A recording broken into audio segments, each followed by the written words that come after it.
I recently ended the lease agreement on my house and moved out without telling my wife, and I know that right off the bat, I do look like but I had my reasons, so I hope you guys give me a chance and hear me out before any sort of judgment. My wife, Kathy, 30F, and I, 31M, have been together for the past 6 years and married for 2. She and I have always had a normal relationship, and the only bone of contention, so to speak, has been her family. They are quite a big family, with her parents, and 3 siblings, and they've always lived together in a pretty large house that her grandfather had left for them. She's very close to her family, and I don't mind that. I actually appreciate it because I haven't really grown up in a healthy family environment myself. However, in the past couple of months, I feel like I have grown a bit distant from them because they were constantly trying to talk Kathy and me into trying to get pregnant.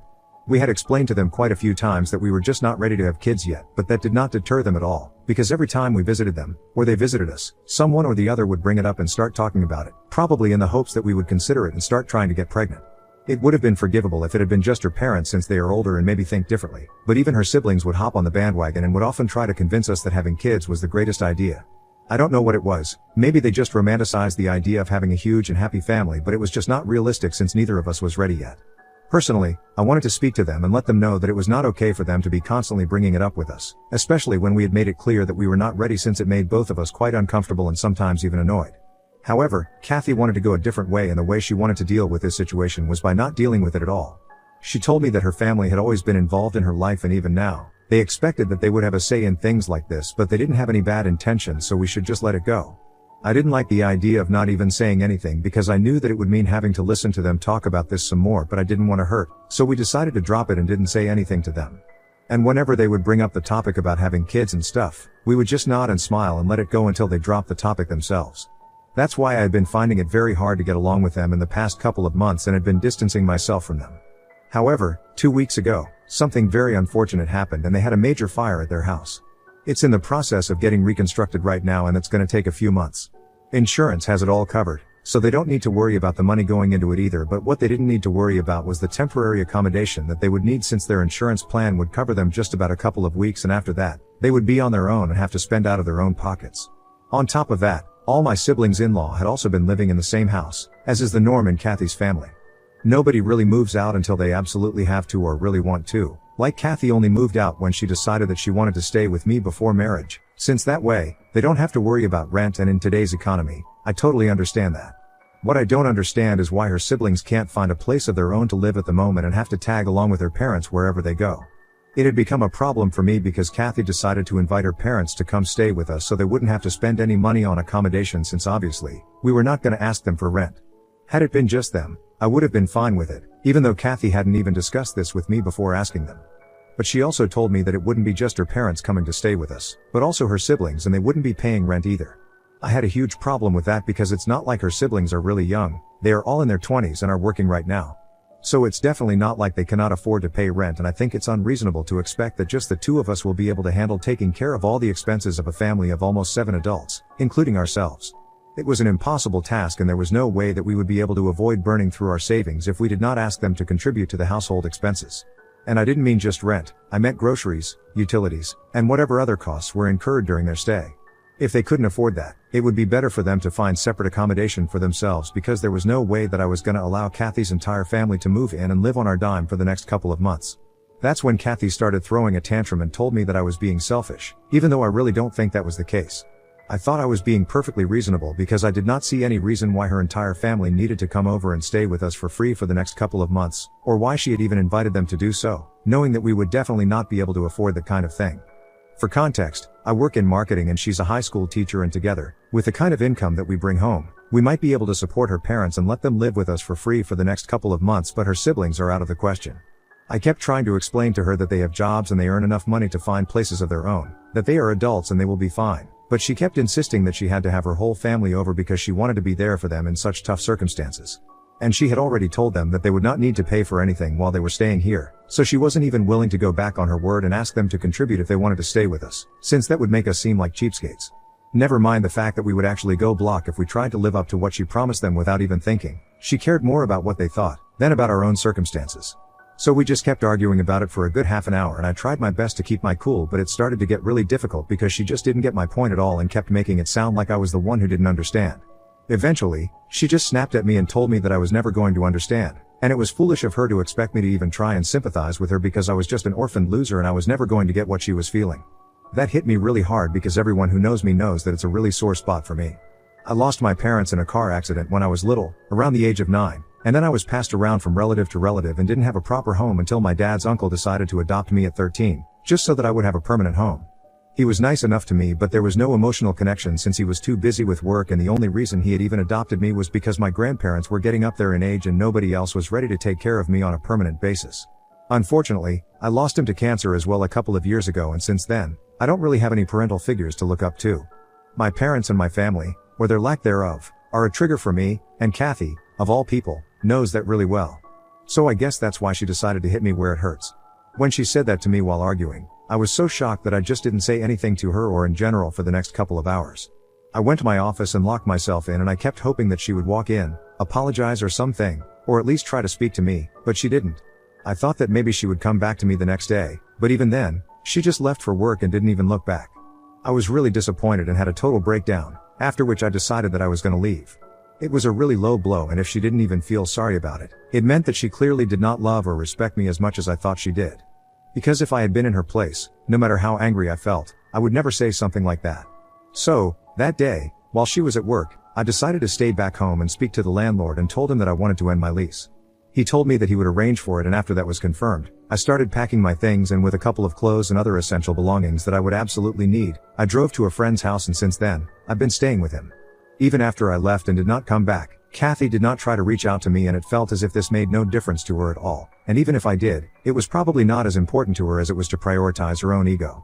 I've been pretty miserable for the past couple of days, ever since last week, since I left home, and had been contemplating speaking to a lawyer about divorce because, at this stage, I don't see the point of staying together since she has made it very clear that she is perfectly fine without me as well, and honestly, our last fight really left a bitter taste in my mouth. My feelings on this situation had already been quite complicated, and after speaking to Kathy yesterday, I'm even more confused about what to do because a few days back, I finally ended the lease agreement with my landlord, and he approached Kathy to discuss this with her since now she was going to be the primary tenant of the property, and that's how she found out that not only had I moved out, but I had also ended the agreement without her knowing. That was why she had called me up, and when I answered the phone, she immediately started yelling at me and told me that I had taken things too far by doing this. Apparently, after the fight that we had last week, she had called her parents up the very next day and told them that she would only be able to allow them to stay with us, and her siblings would have to find places of their own.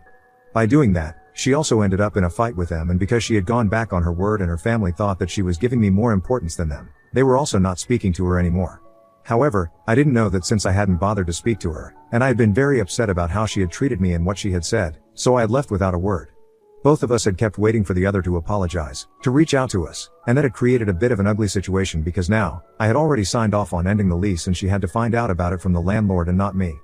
Both of us knew for a fact that she wouldn't be able to afford the rent on her own salary, since she earned significantly less than I did, and she thought that it was really cold of me to put her in that position because I knew that she would have to give up the house if she wouldn't be able to afford rent. She told me that she was really sorry about the comment that she had made, and whatever she had said while she was fighting with me, but the least that I could have done for her was at least inform her or try to talk to her before taking such a huge step. While we were on the call, she even started crying, and that made me feel really awkward, but I stood my ground and I told her that I needed some time to think about what I wanted to do because what had already been done could not be reversed. She kept requesting me to come back, but I told her that I needed some time to think things over. That was yesterday, and this evening, a couple of hours ago, even her family members reached out to me to apologize on her behalf and their own as well. They told me that they were sorry about everything, especially for not respecting my boundaries and putting us both in a difficult position, and they also said that they hoped that I would be able to work it out with Kathy now. The only thing that I'm in a dilemma about is whether I did the right thing by leaving the house and ending the lease without even speaking to Kathy, because I knew for a fact that she wouldn't be able to afford the rent on herself, and I guess, somewhere, deep down, I wanted to hurt her as well. She and the rest of our family have been messaging me to go back home to her because I owe her a conversation about this, at the very least. However, I'm not sure if they're doing it because they really want us to work things out or if it's just because of the house, since nobody wants to end up looking for a new place to live on such short notice. Ida for moving out and ending the lease on our house after an argument without speaking to my wife. Edit. I have had a fairly normal relationship with my in-laws as well so far, and I generally did not have any issues with them until they started pushing Kathy and me to have kids. Even then, I tried my best to have a cordial relationship with them, but just kept my distance and didn't interact with them as frequently as we used to. Right now, my in-laws are staying in a hotel and Kathy's siblings are staying with their friends. It's a pretty convenient arrangement for all of them, And they can just continue to stick to it until their house is fully reconstructed. But from what Kathy told me, they had their heart set on the idea of staying with us and were quite offended when she told them that it would not be possible anymore because I was not fine with it. And after hearing out my concerns, even though she had argued with me in the heat of the moment, she did see where I was coming from. But apparently, her parents and her siblings did not feel the same way and had ended up fighting with her because not only was she going back on her word, but they also found it quite unfair that even if they came over to stay with us, we would expect them to pull their weight around the house and contribute to the expenses. They had told her that this is not how family treats each other, and Kathy had tried to defend me, but they started lecturing her for that as well, because they thought that they were being pushed to a corner because of my influence on Kathy, and had even brought up how they were being sidelined all the time by me by talking about the baby thing, even though Kathy did not want kids right now, either. I guess that's why they decided to reach out to me and apologize to me as well, since they felt responsible for making the fight worse by guilt tripping Kathy, and that was why it had taken her so long to reach out to me. Or maybe she wouldn't even have done that and would have allowed the situation to play out on its own, but contacted me because she had found out that I had ended the lease agreement. Update 1. Hi. So I decided to speak to Kathy about what was to be done regarding this situation. The last time that we spoke was 3 days ago, and that was on the phone. Since then, I have spoken to several of my friends and gone through the comments here, and most people seem to be of the opinion that while I was NTA for whatever I did, I still owe her a conversation at the very least if I do want to make this marriage work. For the past 3 days, she and her family have been constantly messaging me, telling me to speak to her because they know that we can make it work. So I decided to finally respond to her, and I honestly did not have a plan about what I was going to say to her, or how I was going to deal with this. I just decided that I was going to be honest with her, and whatever happens, happens. So this morning, I texted her back and I told her that I was ready to meet her in the evening after work. I went over to our house directly after work, and as soon as she opened the door to me, she hugged me and started crying and told me that she was really sorry about what she had said.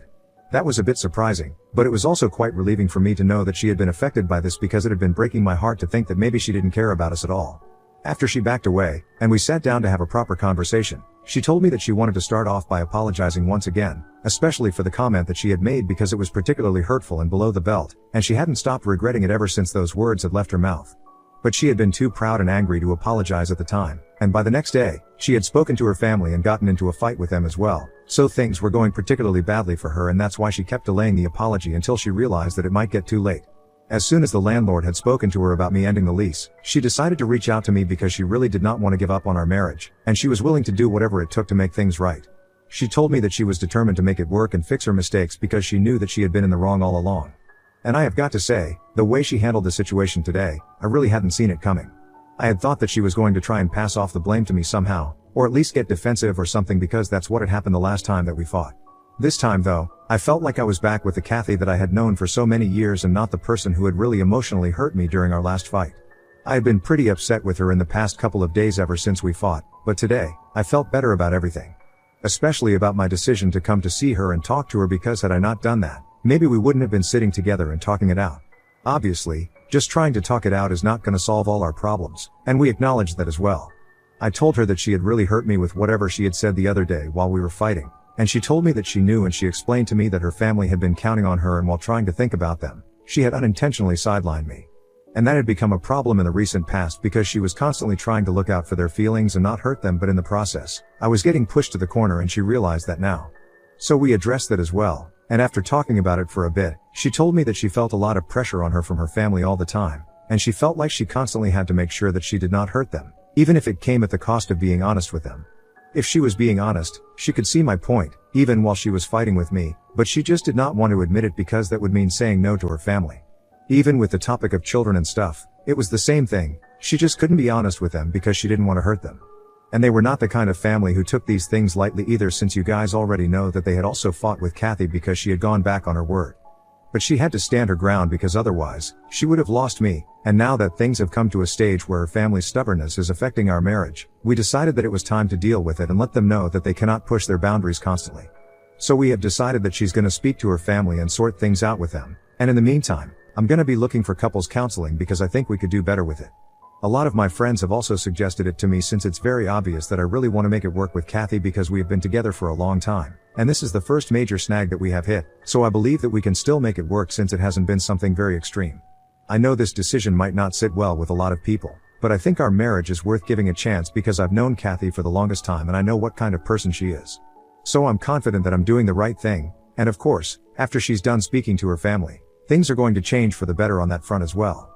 Update 2. Hi, everyone. Thank you so much for all the comments and support on my last update, it was really nice. Like I had said, Kathy and I decided to sort out our differences, so I moved back in and we are going to go back to how we used to live. Of course, we are still going to go for couples counseling, as soon as we find somebody who suits our needs. We are in the process of looking right now, but decided to rip the band-aid off a couple of days ago with her family. Unfortunately, it did not go well, but it went exactly as I had expected it to go. Kathy went by herself to go visit them, so she could speak with them in person because we didn't think that my being there was going to help the situation and might even make them even more upset. She was with her family for almost 2 hours and when she came back, she looked exhausted and really upset, so I knew that things hadn't gone down well. Kathy told me that as soon as she had told them that she wanted them to not push their boundaries with her constantly because it made both of us really uncomfortable, and after our recent fight, it was clear that it had been affecting our marriage as well, they started freaking out at her and badmouthing me as well. They thought that I was being selfish and narcissistic by making it seem like they were the problem, even though they were just acting like her family and relying on their daughter. And when Kathy tried to defend me, they started going off on her as well, saying that she had been brainwashed by me, and didn't even know what she was saying. They just kept talking in circles and arguing until Kathy gave up and told them that she had decided what she wanted, and it was for them to back off and not constantly over-involve themselves in her life and not take offense just because she couldn't bend over backward for them. Her family got really upset, and they told her that they were going to maintain the boundaries by not speaking to her at all from now on because it was obvious that she and I were way too sensitive and self-centered to care about them or their feelings. After that, Kathy left because there was no point in speaking to them anymore, and the family meeting was done and dusted. But she's not entirely unhappy with how things turned out, because even though it did not go well, at least she stood up for herself and spoke her mind, so we are pretty proud of her for that. And now, if her family decides not to speak to her, it's their loss and not hers. She has always prioritized them whenever she can, and tried to be there for her family, but if they can't see that then I guess we really know who are the real self-centered people here. Update 3, Hi, guys. So it has been 3 months since Kathy and I started marriage counseling and it has been going pretty well so far. We are communicating more and trying to understand each other, and even when we have petty arguments, we sort it out immediately because we don't allow things to build up. Her family has still not spoken to her after that last update, but I guess they're going to reach out to us pretty soon since Kathy recently discovered that she is pregnant. We haven't made any announcement yet because it's pretty early on in the pregnancy and we want to wait it out until we start telling people. Only really close friends of ours know about it and we trust them because we know they're not going to tell anybody else. In case after we announce the pregnancy, her family doesn't reach out to us, it's all well and good. But if they do, both Kathy and I have decided that we are going to have to tell them to back off until Kathy herself is ready to speak to them and sort out the differences. And that's not going to be possible while she is pregnant, so they're going to have to wait until after the baby is born and possibly even longer. Because she is not a doormat for them, and since they have not bothered to reach out to her so far, they're going to have to wait for her to be ready if they want to have any sort of relationship with their grandkid. However, keeping all of that aside, Kathy and I have never been happier because, even though we haven't been planning for it, it happened organically, and at the right time. Of course, we were really stressed out when we found out, but after a couple of days, we came to terms with it, and we were even happy. I don't know if it had anything to do with our renewed faith in our marriage, but for some reason, even though we were not ready until a couple of months ago, we felt ready now. Or maybe I guess it's just easier to deal with things when people are not constantly pushing you to deal with it. But whatever the case is, Kathy and I are really happy, and we are looking forward to this new chapter of our life.